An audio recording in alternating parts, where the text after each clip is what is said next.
Agriculture అనేటువంటి టాపిక్కి సంబంధించిన previous questions గురించి డిస్కషన్స్ చేద్దాం. వ్యవసాయ రంగం అగ్రికల్చర్.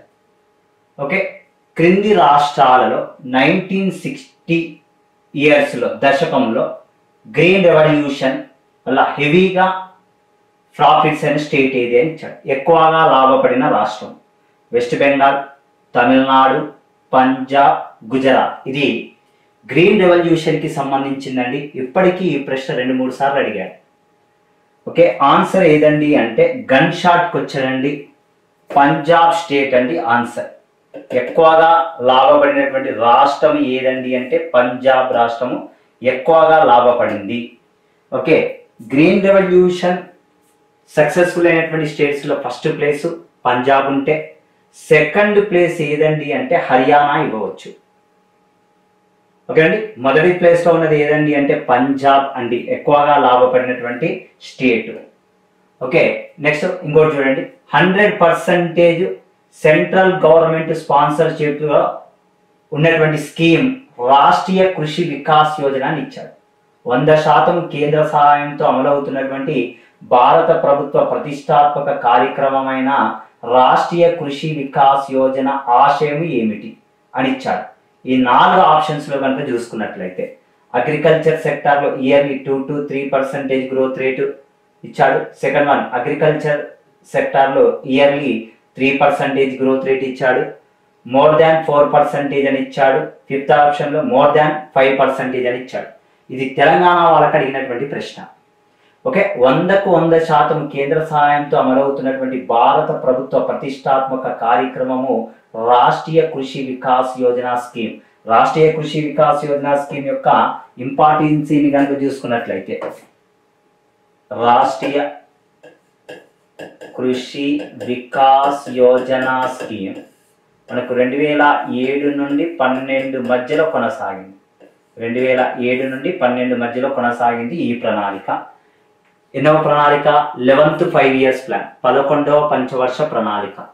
ఈ 11వ పంచవర్ష ప్రణాళిక కాలంలో ఈ Rashtriya Krishi Vikas Yojana agriculture sector growth rate, agriculture sector growth rate more than 5%, more than 4%గా టార్గెట్ పెట్టారు. 4% పైగా వృద్ధి రేటును సాధించాలి. 4% పైగా వృద్ధి రేటును సాధించాలి అనేటువంటి టార్గెట్ పెట్టాడు. ఇదే ప్రశ్న ఇంకోటి ఏపీ వాళ్ళకి అడిగాడు, చూద్దాము. నేషనల్ అగ్రికల్చర్ పాలసీ, జాతీయ వ్యవసాయ విధానము 2000 యొక్క ఇంపార్టెన్సీ ఏది? ఇది ఏపీ వాళ్ళకి అడిగాడండి. 2016 గ్రూప్ 2లో అడిగాడు ఈ ప్రశ్న. నేషనల్ అగ్రికల్చర్ పాలసీ, జాతీయ వ్యవసాయ విధానం యొక్క ప్రాధాన్యత 9th ప్లాన్లో వస్తుంది. ఓకే, దీని యొక్క ఇంపార్టెన్స్ ఏంటండి అంటే 2020 ఇయర్స్ నాటికి agriculture sector growth rate, agriculture sector growth rate more than 4% reach కావాలి. 2020 నాటికి వ్యవసాయ రంగంలో వృద్ధి రేటు 4% పైగా సాధించాలి అనేటువంటి లక్ష్యాన్ని పెట్టుకోవటం జరిగింది. నెక్స్ట్ పరంపరాగత్ కృషి వికాస్ యోజన. ఇంగ్లీష్ అయినా తెలుగైనా హిందీ అయినా ఇదే వర్డ్. పరంపరాగత్ కృషి వికాస్ యోజన కెమికల్స్కి, జన్యు మార్పిడికి, next organic farming, mixed economy అని ఇచ్చాడు. 4 ఆప్షన్స్ ఇచ్చాడు. జెనెటిక్ అగ్రికల్చర్ అని ఇచ్చాడు. 4 ఆప్షన్స్ ఇచ్చాడు, చూసుకోండి. ఇందులో పరంపరాగత్ కృషి వికాస్ యోజన అనేటువంటిది దేనికి సంబంధించినటువంటి స్కీమ్ అండి అంటే సేంద్రియ వ్యవసాయానికి సంబంధించింది. Encouraging on organic farming. Organic ఫార్మింగ్ను ఎంకరేజ్ చేయడం కోసం 2015లో మన కేంద్ర ప్రభుత్వం ప్రవేశపెట్టబడినటువంటి పథకం ఏదండి అంటే పరంపరాగత్ కృషి వికాస్ యోజన అండి. పరంపరాగత్ కృషి వికాస్ యోజన స్కీమ్ కింద 100కి 100%, 100% సేంద్రియ వ్యవసాయం చేస్తున్నటువంటి స్టేట్ ఏదండి అంటే సిక్కిం అండి. ఈ ప్రశ్న కూడా అడిగాడు. 100కి 100% సేంద్రియ వ్యవసాయం చేస్తున్నటువంటి రాష్ట్రం ఏదండి అంటే సిక్కిం అని చెప్పవచ్చు. Clear everyone. నెక్స్ట్ వన్ అండి, మార్జినల్ ఫార్మర్స్ మీన్స్ అని ఇచ్చాడు. ఉపాంత రైతు, మార్జినల్ ఫార్మర్స్, ఉపాంత రైతు. ఓకే అండి. ఇందులో ఆప్షన్స్ కనుక చూసుకున్నట్లయితే 1 హెక్టార్ కంటే తక్కువ, below 1 hectare land, 1 to 2 hectares land, 2.5 acres land, 5 hectares land. Okay, ఇక్కడ ల్యాండ్ హోల్డర్స్ 5 టైప్స్ అండి. కమతాలు 5 రకాలుగా వర్గీకరణ చేస్తారండి. కమతాలను 5 రకాలుగా వర్గీకరణ చేస్తారు. ఉపాంత కమతం, మార్జినల్ ఫార్మర్స్, ఉపాంత కమతము, ఉపాంత కమతము లేదా ఉపాంత రైతు, marginal farmers,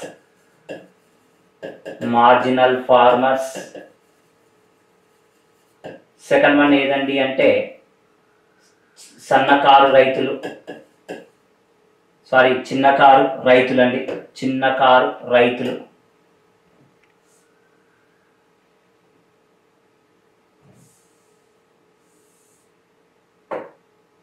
small farmers, small farmers, చిన్న కమతం. దిగువ మధ్య కమతం, దిగువ మధ్య కమతం. Semi medium farmers, semi medium farmers. Fourth one medium farmers, మధ్య కమతం. ఫిఫ్త్ వన్ ఏదండి అంటే పెద్ద కమతం. మొత్తము ఫార్మర్స్ 5 టైప్స్గా డివైడెడ్ చేశారు.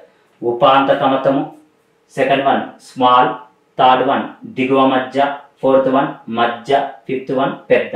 Large farmers, semi medium, medium, large farmers. టోటల్గా 5 టైప్స్. ఓకే, 1 హెక్టార్ ఎంతకు సమానం అండి? 1 హెక్టార్ ఈజ్ ఈక్వల్ టు 2.47 ఎకరాస్కి సమానం. అంటే రమారమి ఎంత దగ్గరగా ఉందండి అంటే 2.5 ఎకరాకి సమానం. మార్జినల్ ఫార్మర్స్ అంటే మీనింగ్ ఏంటండి అంటే below, less than 1 hectare, 1 hectare కంటే తక్కువ భూమి కలిగిన రైతు. 1 to 2 hectares ల్యాండ్ ఉన్నటువంటి ఫార్మర్స్ స్మాల్ ఫార్మర్స్. ఓకే, దిగువ మధ్య 2 hectares to 4 hectares మధ్యలో ఉన్నటువంటి రైతులు. మధ్య కమతం 4 hectares to 10 hectares. పెద్ద రైతులు అంటే more than, above 10 hectares land ఉన్న ఫార్మర్స్, ఎబో 10 hectares, 10 హెక్టార్లకు పైగా భూమిని కలిగిన రైతులు. 5 రకాలుగా వర్గీకరణ చేశారు. ఇందులో మనకు అడిగింది మార్జినల్ ఫార్మర్స్ అని అడిగాడు. ఆన్సర్ ఏదండి అంటే గన్ షాట్ ప్రశ్న అండి. 1 హెక్టార్ కంటే తక్కువ భూమిని కలిగిన రైతులు, బిలో 1 హెక్టార్ ల్యాండ్ ఉన్నటువంటి ఫార్మర్స్. ఓకే, నెక్స్ట్ వన్ మరొక ప్రశ్నలోకి పోదాం. ప్రధానమంత్రి కిసాన్ సమ్మాన్ నిధి పథకానికి సంబంధించి క్రింది వాక్యాలను చదవండి అని ఇచ్చాడు. ఓకే, భారత ప్రభుత్వం 2019లో తాత్కాలిక బడ్జెట్లో ఈ పథకాన్ని ప్రధానమంత్రి కిసాన్ సమ్మాన్ నిధి యోజనను ప్రకటించాడు. ఈ పథకము 1 జనవరి 2019 నుంచి అమల్లోకి వచ్చింది. ఉపాంత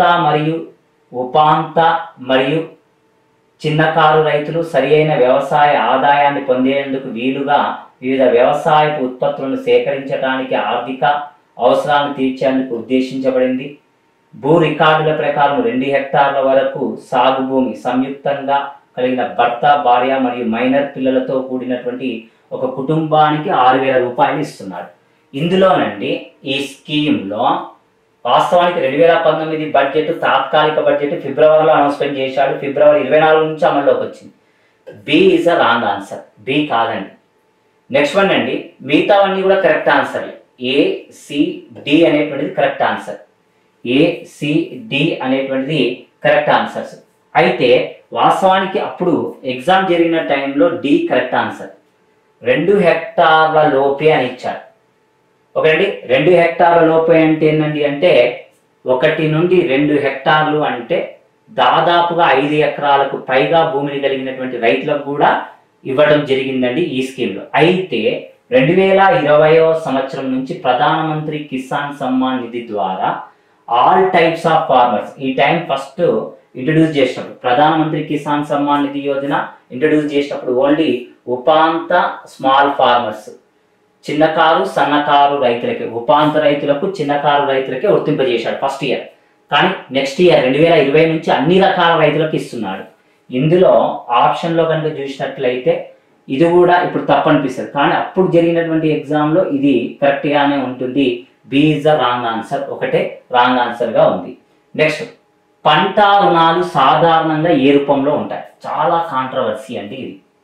చూడటానికి గన్ షాట్గా ఉంటుంది. క్రాప్ లోన్స్ డ్యూరేషన్ ఇచ్చాడు.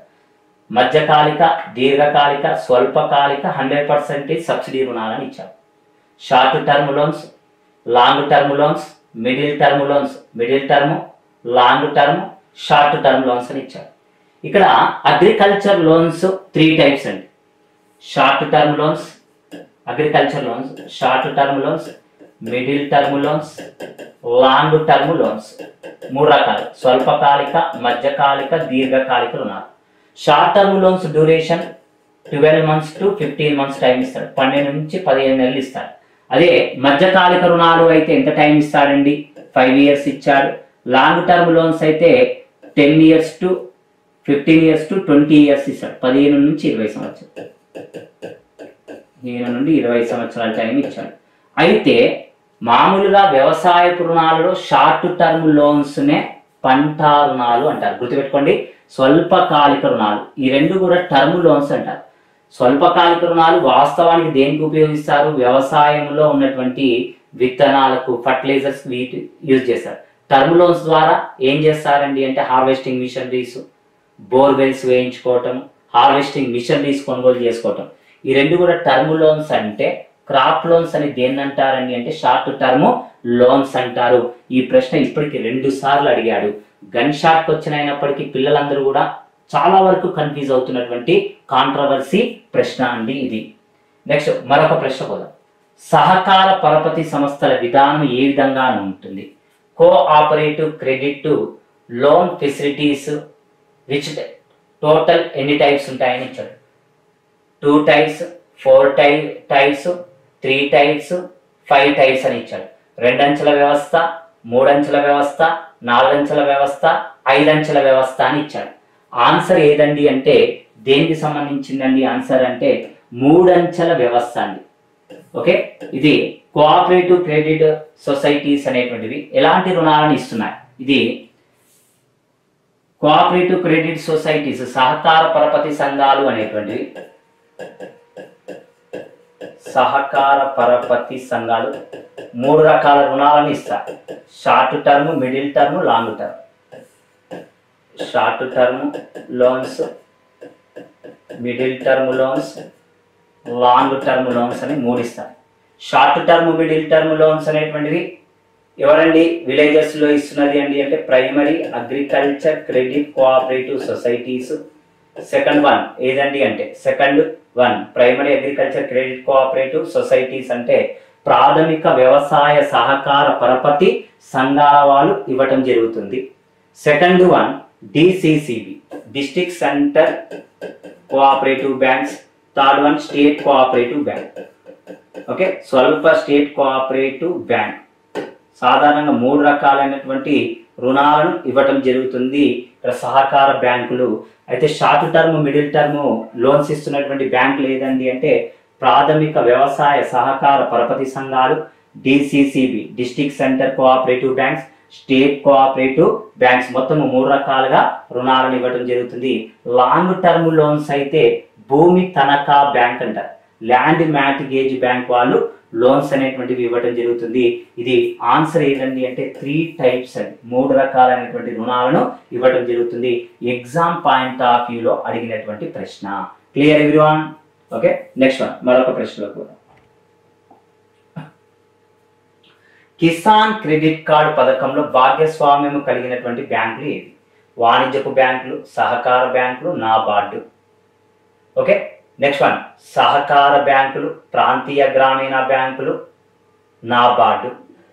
ఓకే, నెక్స్ట్ ప్రాంతీయ గ్రామీణ బ్యాంకులు, సహకార బ్యాంకులు, ప్రాంతీయ గ్రామీణ బ్యాంకులు. ఓకే, నెక్స్ట్ వన్ అండి వాణిజ్యపు బ్యాంకులు, సహకార బ్యాంకులు, ప్రాంతీయ గ్రామీణ బ్యాంకులు.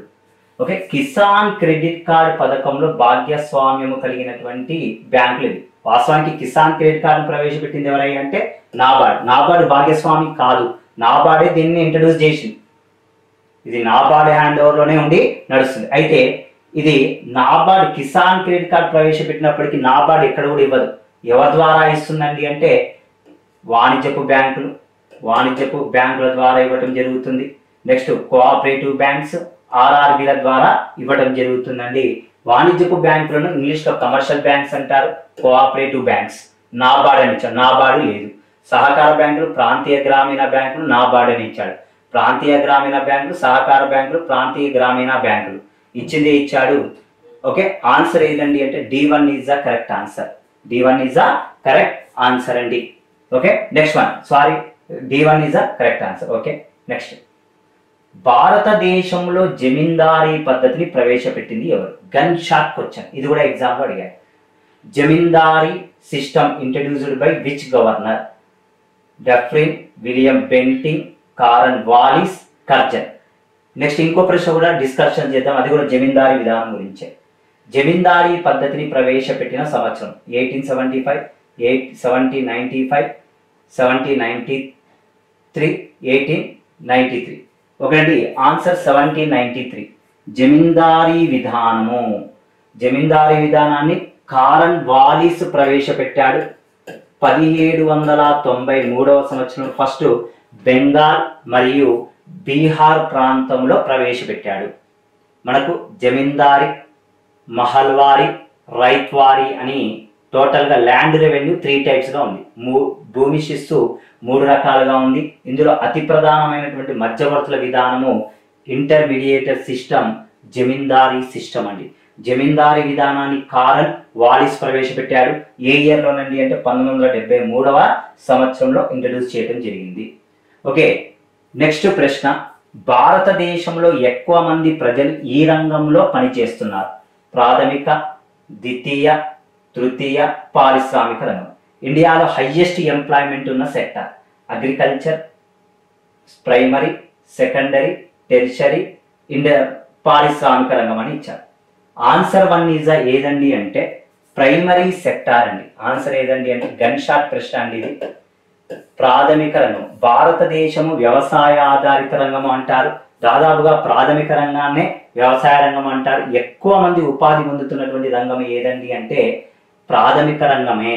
ఎక్కువ ఇన్కమ్ వస్తున్నటువంటి సెక్టార్ ఏదండి అంటే తృతీయ రంగం, సేవా రంగము అని చెప్పవచ్చు. ఓకే అండి, నెక్స్ట్ వన్. వ్యవసాయం ఆదాయముపై పన్నును విధించండి అని సిఫారసు చేసిన కమిటీ. వ్యవసాయ ఆదాయముపై పన్నును సూచించిన కమిటీ. ఓకే, చూస్తే Chowki committee, NK Jha committee, NK Raj committee, KN Raj committee, Wanchoo committee. Answer third 1 is the correct answer అండి. KN Raj committee. Okay, KN Raj committee అనేటువంటిది మనకు 1972వ సంవత్సరంలో అగ్రికల్చర్ ఇన్కమ్,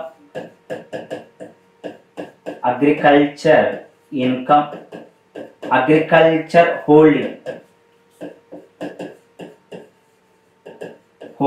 అగ్రికల్చర్ హోల్డింగ్ అంటే వ్యవసాయపు ఆదాయము, వ్యవసాయ కమతాలు. ఇంతకుముందు చెప్పాను, కమతము అంటే రైతు సాగు చేసే భూమి 5 రకాలు ఉంటాయి.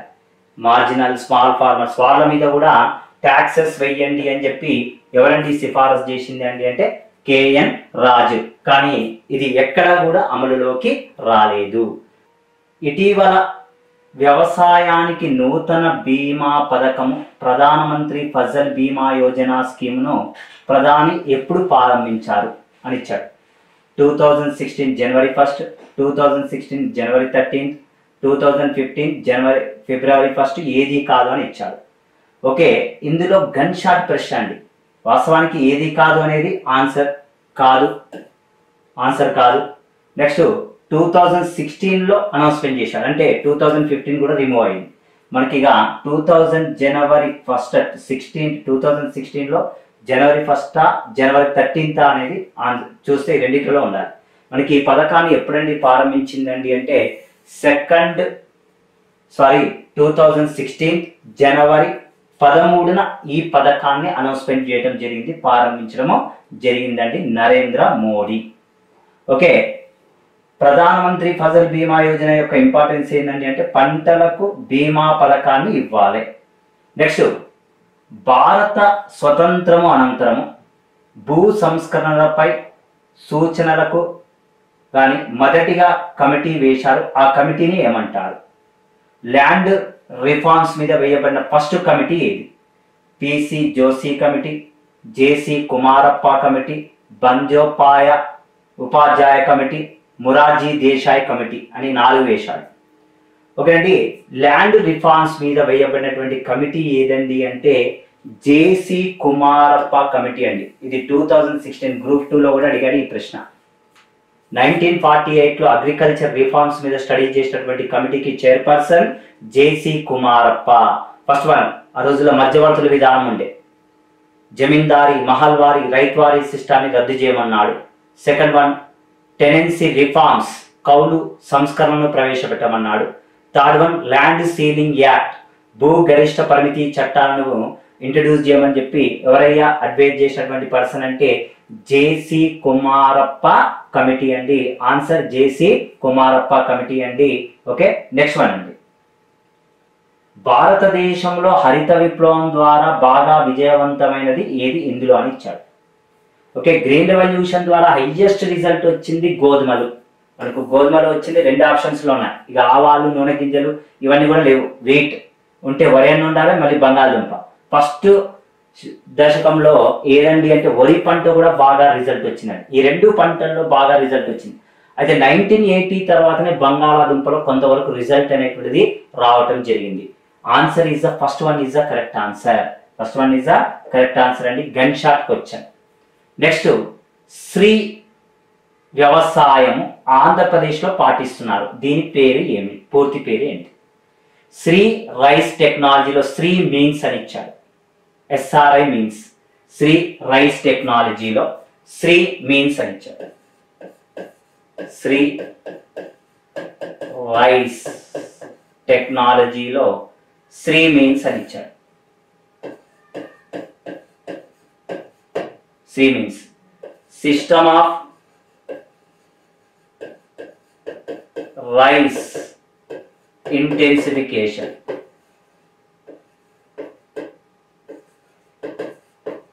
System of rice intensification. Answer first one is the correct answer అండి. System of rice intensification. వరి పంటలో అధిక దిగుబడిని సాధించడం కోసం ఏం చేశారండి అంటే శ్రీ వరి సాగును ప్రవేశపెట్టారు. ఓకే, శ్రీ వరి సాగులు అని అంటే అండి తక్కువ నీటిని యూజ్ చేస్తారట. వరి పంటకు 24 అవర్స్ వాటర్ కంపల్సరీ ఉండాలి. శ్రీ వరి సాగులో వాటర్ సోర్సెస్ చాలా లోగా యూజ్ చేస్తారు. నెక్స్ట్, వరి నాట్లు ట్రాన్స్ప్లాంటేషన్ కరెక్ట్ మెజర్మెంట్స్ తీసుకొని చేస్తారట. దీన్ని ఫస్ట్ ఉమ్మడి ఆంధ్రప్రదేశ్లో మహబూబ్ నగర్ డిస్టిక్లో ఇంట్రడ్యూస్ చేశారు శ్రీ రైస్ టెక్నాలజీని 2003 ఇయర్లో. నెక్స్ట్ వన్, హరిత విప్లవం అనే నామకరణం చేసింది. Green revolution word referred person ఎవరని ఇచ్చారు? ఎంఎస్ స్వామినాథన్, నార్మన్ బోర్లాన్, లెపర్ట్ Brown, William S Gandhi. Okay, భారతదేశ హరిత విప్లవ పితామహుడని ఎంఎస్ స్వామినాథన్ అంటారు. ప్రపంచ హరిత విప్లవ పితామహుడని నార్మన్ బోర్లాన్ అని అంటారు. Father of Indian green revolution అని MS Swaminathan. Father of world green revolution ఏ పర్సన్ అంటారండి అంటే నార్మన్ బోర్లాన్. లేపర్ బ్రౌన్ అనేటైన పర్సన్ మన ఎకనామిక్స్ అయితే ఇప్పటివరకు ఎక్కడ రాలేదండి. ఇక ఉన్నటువంటి పర్సన్ ఎవరయ్యా అంటే విలియం ఎస్ గాంట్. ఈయన 1968వ సంవత్సరంలో జర్మనీలో జరిగినటువంటి వ్యవసాయ అభివృద్ధి సమావేశంలో అగ్రికల్చర్ డెవలప్మెంట్ కాన్ఫరెన్సుల్లో అగ్రికల్చర్లో ప్రొడక్ట్స్ ఇంక్రీజెస్ కావడానికి గ్రీన్ రెవల్యూషన్ అనే వర్డ్ని ఫస్ట్ టైం యూజ్ చేసినటువంటి person William S Gaud. Okay అండి, fourth one is the correct answer. Fourth one is the correct answer అండి. నెక్స్ట్ వన్ అండి, గ్రీన్ రెవల్యూషన్ వలన ఏ పంట అధిక దిగుబడిని సాధించింది? గోధుమ, మొక్కజొన్న, చెరుకు, శనగలు 4 ఇచ్చారు. గ్రీన్ రెవల్యూషన్ వల్ల హైయెస్ట్ రిజల్ట్ వచ్చినటువంటి క్రాప్ ఏది అని ఇచ్చాడు. గన్ షాట్ ఆల్రెడీ ఇంతకుముందే వచ్చిందండి, గోధుమ పంట. First one is the answer. Already ఇంతకుముందే వచ్చినటువంటి ప్రశ్న. నెక్స్ట్, సాంద్ర వ్యవసాయ విస్తరణ పథకాన్ని ఎన్ని జిల్లాల్లో ప్రవేశపెట్టారు? Intensive agriculture area programme. సాంద్ర వ్యవసాయ విస్తరణ పథకము. ఓకే అండి, మనకు ఇండియాలో 1960-61 దశకంలోనండి ఇంటెన్సివ్ అగ్రికల్చర్ డెవలప్మెంట్ ప్రోగ్రాంలో ఇండియాలో ఈ పథకం ద్వారా ఇండియా మొత్తం 7 జిల్లాల్లో హైబ్రిడ్ సీడ్స్ ఇంట్రడ్యూస్ చేస్తే 1964-65 సంవత్సరాల్లో ఉపయోగించబడినటువంటి ఇంటెన్సివ్ అగ్రికల్చర్ ఏరియా ప్రోగ్రాంలో 114 జిల్లాల్లో ఇండియా మొత్తము 114 జిల్లాలు ఈ పథకాన్ని ప్రవేశపెట్టారు. Answer second one is the correct answer. Second one is the correct answer. Okay, next one. ఏ కమిటీ సిఫారసుల మేరకు నాబార్డుని ఏర్పాటు చేశారు? Gun shot question. ఓకే, నాబార్డు రికమెండేటెడ్ బై అని ఇచ్చాడు. Sivaraman, Rangarajan, Narasimham committee, Wanchoo committee. Okay, students నాకు తెలిసి అందరూ కూడా 90% ఆన్సర్ చేయడానికి ఛాయిస్ ఉందండి. శివరామన్ కమిటీ సిఫారసుల మేరకు నాబార్డును ఏర్పాటు చేయడం జరిగింది. నాబార్డు అబ్రివేషన్ మొన్న కూడా ఎస్ఏ వాళ్ళకి అడిగాడండి ఈ ప్రశ్న.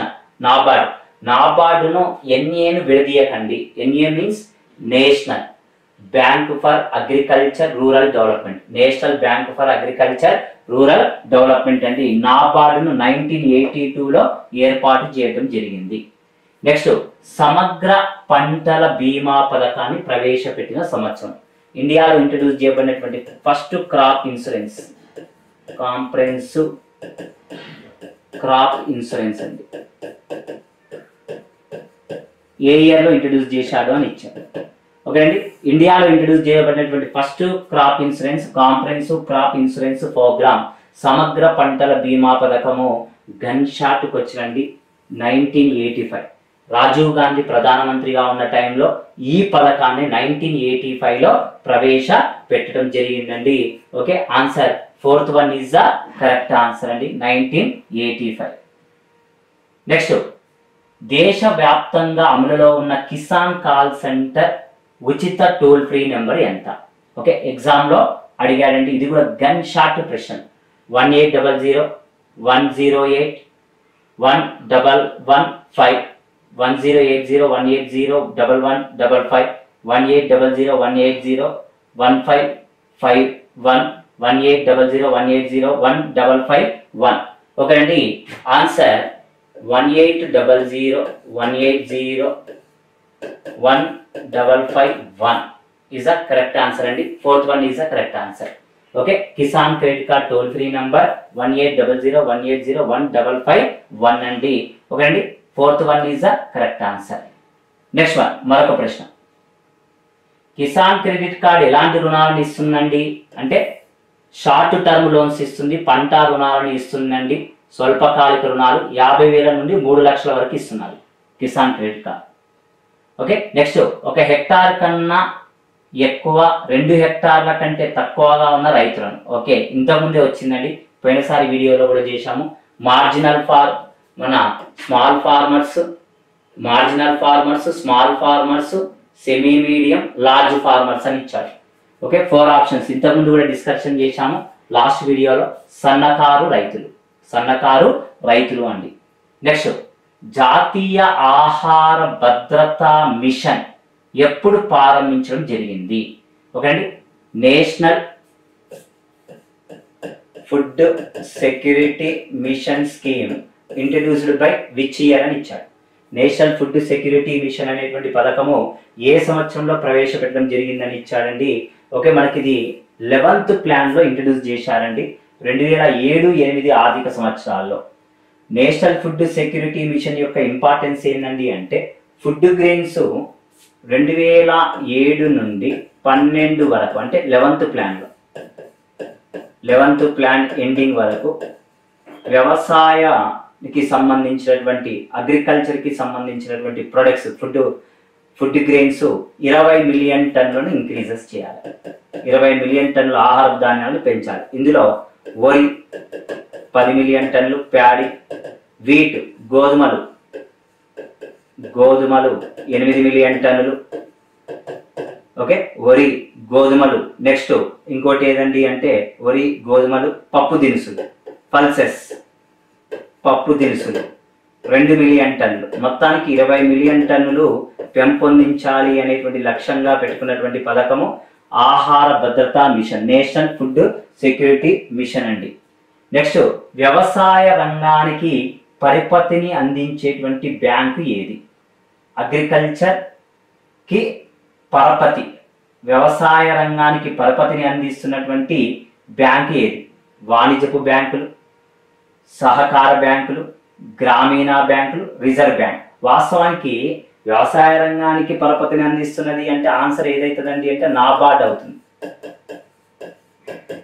వాస్తవానికి నాబార్డ్, రిజర్వ్ బ్యాంక్ ద్వారా రాదండి. వాస్తవానికి ఇక్కడ చెప్తే అగ్రికల్చర్ లోన్స్ ఎవరి హ్యాండ్ ఓవర్లో ఉన్నాయండి అంటే ఆర్బీఐ హ్యాండ్ ఓవర్లో ఉంది. ఆర్బీఐ హ్యాండ్ ఓవర్లో నుంచి బయటకు వచ్చింది ఏదండి అంటే నాబార్డ్. వాస్తవానికి ఆన్సర్ గ్రామీణ బ్యాంక్ ఉండొచ్చు. ఎందుకండి అంటే national Bank for Agriculture Rural development. కాబట్టి ఇక్కడ వాణిజ్యపు బ్యాంకులు కూడా ఇస్తున్నాయి. ఇది కాంట్రవర్సీ క్వశ్చన్ గా చెప్పొచ్చండి. ఆన్సర్ రిజర్వ్ బ్యాంక్ అని కూడా చెప్పలేము. ఎందుకండి అంటే ఇప్పుడు నాబార్డ్ ఎవరి హ్యాండ్ ఓవర్లో ఉందండి అంటే కేంద్ర ప్రభుత్వం. ఇది పాత టైప్ ఆఫ్ క్వశ్చన్ కాబట్టి ఆన్సర్ రిజర్వ్ బ్యాంక్ ఉండేది ఒకప్పుడు, బట్ ఇప్పుడు లేదండి. ఇది పాత ప్రశ్న కాబట్టి ఇప్పుడు ఆన్సర్. ఎందుకండి నాబార్డ్ ఏర్పాటు చేసినప్పుడు 50% వాటా కేంద్ర ప్రభుత్వం వాటా, 50% వాటా ఆర్బీఐ వాటా ఉంది. అయితే 2019 నాటికి రిజర్వ్ బ్యాంక్ యొక్క వాటా పూర్తి స్థాయిలో మొత్తం కూడా తీసేసుకున్నది. నెక్స్ట్ వన్, మరొక ప్రశ్న. ఏ కమిటీ సిఫారసుల మేరకు 1965లో వ్యవసాయ ధరల కమిషన్ అనేటువంటిది ఏర్పడింది? ఓకే అండి, వ్యవసాయ ధరల కమిషన్ ఓకే 1965లో ఏర్పడింది. Agriculture prices commission introduced in which year? Introduced in 1965. Which committee? ఏ కమిటీ సిఫారసుల మేరకు ఏర్పాటు చేసింది? ఎల్కే జాండి. Fourth one is the correct answer.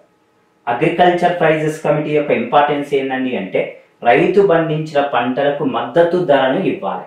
రైతు పంటలను పండిస్తాడు, దానికి ఎంతవరకు మద్దతు ధర ఇవ్వాలి అని చెప్పి తెలియజేస్తుంది. అయితే అగ్రికల్చర్ ప్రైజెస్ కమిషన్ను 1965లో ఏర్పాటు చేస్తే వ్యవసాయ ధరల కమిషన్ను, దీని యొక్క పేరును 95లో commission of agriculture cost and ప్రైజెస్గా CACPగా పిలవటం జరుగుతుంది. Agriculture commission of agriculture cost and ప్రైజెస్గా, వ్యవసాయ వ్యయాల ధరల కమిషన్గా, వ్యవసాయ వ్యయాల ధరల కమిషన్గా పేరును మారటం జరిగింది. ఏ ఇయర్లోనండి అంటే 1985వ సంవత్సరంలో పేరును మారటం జరిగింది.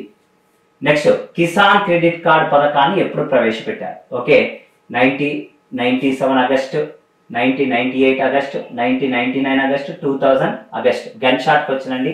Kisan credit card introduced in 1998 August month. Kisan credit card 1998 August month లో ప్రారంభించారు.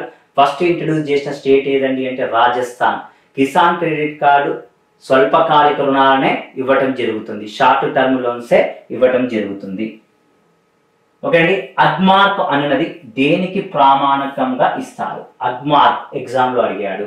అగ్మార్క్ అనేటువంటిది ఇంపార్టెన్స్ ఏంటి? నాణ్యత, పరిమాణము, ప్యాకింగ్ ఏది కాదు, క్వాలిటీకి ఇవ్వటం జరుగుతుంది. నాణ్యత అంటే ఇంగ్లీష్లో ఏంటండి అంటే క్వాలిటీ. ఆన్సర్ నాణ్యత. అగ్మార్క్ అనేటువంటిది బ్రాండ్ అండి. అగ్మార్క్ వాస్తవానికి 1937లో నాగాపూర్లో నేషనల్ క్వాలిటీ ల్యాబ్కి అనుబంధంగా అగ్మార్క్ను ఏర్పాటు చేశారు. ఈ అగ్మార్క్ యొక్క ప్రాధాన్యత ఏమిటండి అంటే వ్యవసాయపు ఉత్పత్తుల నాణ్యతను పరిశీలిస్తుంది. ఓకే, వ్యవసాయపు ఉత్పత్తుల నాణ్యతను పరిశీలించేది ఎవరండి అంటే అగ్మార్క్ అండి. ఇది కొన్ని అగ్రికల్చర్కి సంబంధించినటువంటి కొన్ని క్వశ్చన్స్ అండి. ఓకేనండి.